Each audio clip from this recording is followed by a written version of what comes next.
અમરેલી ગુજરાતનું નવું diamond hub બનવા જઈ રહ્યું છે। ડાયમંડ એસોસિએશન દ્વારા તે અંગે જાહેરાત કરાઈ। અમરેલી જિલ્લાના હીરા ઉદ્યોગ માટે સુવર્ણ યુગની શરૂઆત થવા જઈ રહી છે। રાજ્યમંત્રી કૌશિક વેકરિયા સાથે એક મહત્વની બેઠક પણ યોજાઈ હતી। રાજ્ય સરકાર અમરેલીના વિકાસ માટે પૂરતો ટેકો આપશે તેવું કહેવાયું। ડાયમંડ એસોસિએશનના પ્રમુખે ડાયમંડ ગઢ વિકસાવવા રણશીંગુ ફૂક્યું। 150થી વધુ અદ્યતન ઓફિસો ધરાવતું ભવ્ય ડાયમંડ માર્કેટ બનશે। જિલ્લામાં હાલ 947 કારખાના અને 47,000 રત્ન કલાકારો પણ કાર્યરત છે। સેફટી માટે લોકર રૂમ અને 4 વ્હીલર બાઇક પાર્કિંગની પણ ખાસ વ્યવસ્થા થશે। દર શનિવારે ગુજરાતમાંથી હીરાના વેપારીઓ ખરીદી માટે અમરેલી ઉમટશે। હીરા ઉદ્યોગમાં વેપારીઓ, દલાલો અને નાના કારખાનેદારો માટે નવી તક રહેશે। સુરત બાદ હવે અમરેલી ડાયમંડ માર્કેટ પણ ડંકો વગાડશે।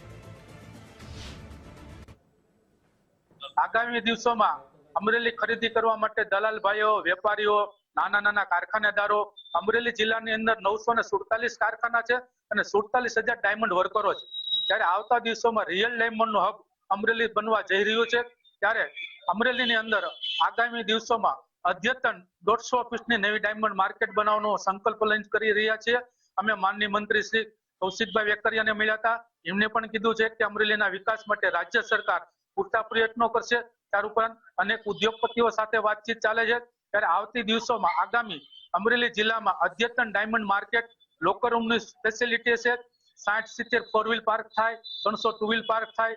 આગામી દિવસોમાં ભૂકંપપ્રૂફ અદ્યતન ફેસિલિટી સાથેનું ડાયમંડ માર્કેટ અમરેલીમાં બનાવવા જઈ રહ્યો છે।